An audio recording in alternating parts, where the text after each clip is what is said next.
Assalamualaikum warahmatullahi wabarakatuh. Halo anak-anak, selamat pagi. Semoga kita dalam keadaan sehat walafiat ya. Hari ini kita akan belajar tema 3 makanan sehat, subtema 1 bagaimana tubuh mengelola makanan.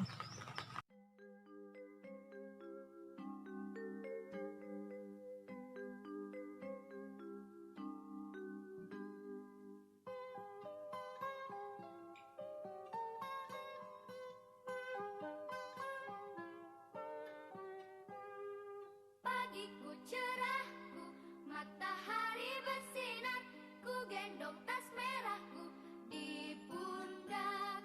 Selamat pagi semua, ku nantikan dirimu di depan kelasmu.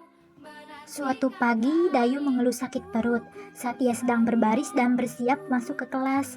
Setelah dicari tahu, ternyata Dayu tidak sarapan. Malam sebelumnya, ia juga terlambat makan malam. Akhirnya sakit mahnya pun kambuh. Banyak orang berpikir bahwa penyakit mah hanya bisa ditera oleh orang dewasa. Ternyata anak-anak pun bisa terkena mah. Apa penyebabnya? Apakah gejala mah yang dialami anak-anak sama dengan yang dialami orang dewasa? Pada anak-anak sudah memproduksi gas pada lambungnya, memiliki pantangan makanan, misalnya tidak boleh makan yang pedas dan asam. Mereka harus banyak makan sayur dan buah, serta tidak boleh terlalu banyak makan mie instan. Oleh sebab itu, anak-anak terus diingatkan untuk selalu menjaga apa yang mereka makan. Fungsi alat pencernaan kita adalah untuk memproses pemecahan makanan menjadi sari-sari makanan sehingga dapat digunakan oleh tubuh. Untuk pencerna makanan diperlukan organ pencernaan. Bahan makanan yang kita makan tidak langsung diserap oleh sel-sel tubuh. Sebelum diserap, bahan makanan harus dicerna melalui proses pencernaan.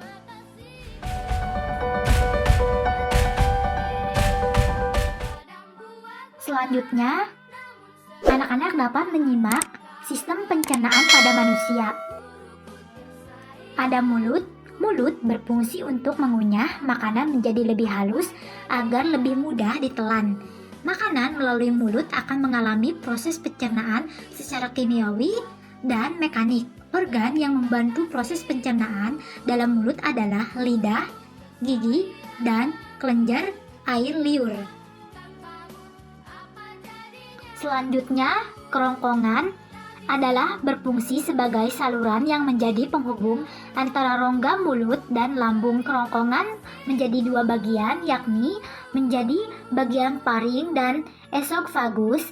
Kerongkongan dapat melakukan gerakan meremas-remas untuk mendorong makanan sedikit demi sedikit ke dalam lambung. Selanjutnya, lambung. Lambung berfungsi sebagai menyimpan makanan sementara sebelum disalurkan ke dalam organ selanjutnya.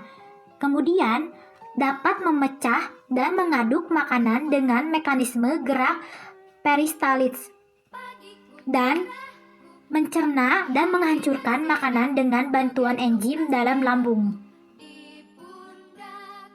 Selanjutnya ada usus halus. Usus halus berfungsi sebagai tempat penyerapan sehari-hari makanan. Di dalam usus halus terjadi pencernaan kimiawi saja. Usus halus ini terbagi menjadi 3 bagian, yaitu usus 12, usus kosong, dan usus penyerapan. Kemudian ada usus besar, fungsinya untuk proses pembusukan sisa makanan yang tidak dapat diserap oleh usus halus.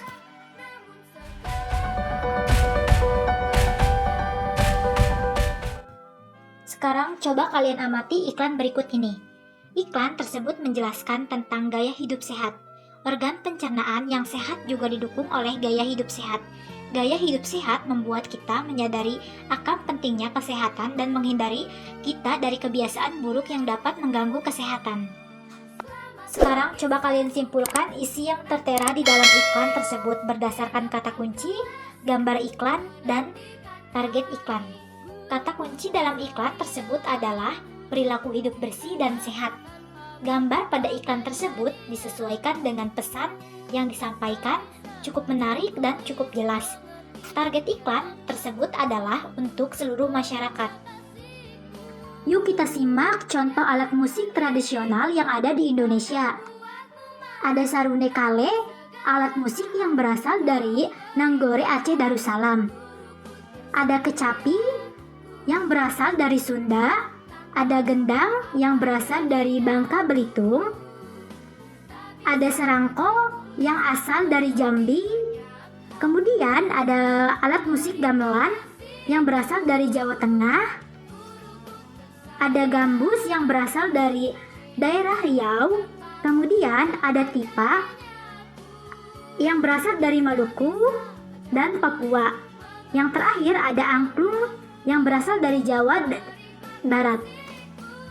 Mungkin cukup sekian pembelajaran hari ini. Kurang dan lebihnya mohon maaf. Wassalamualaikum warahmatullahi wabarakatuh.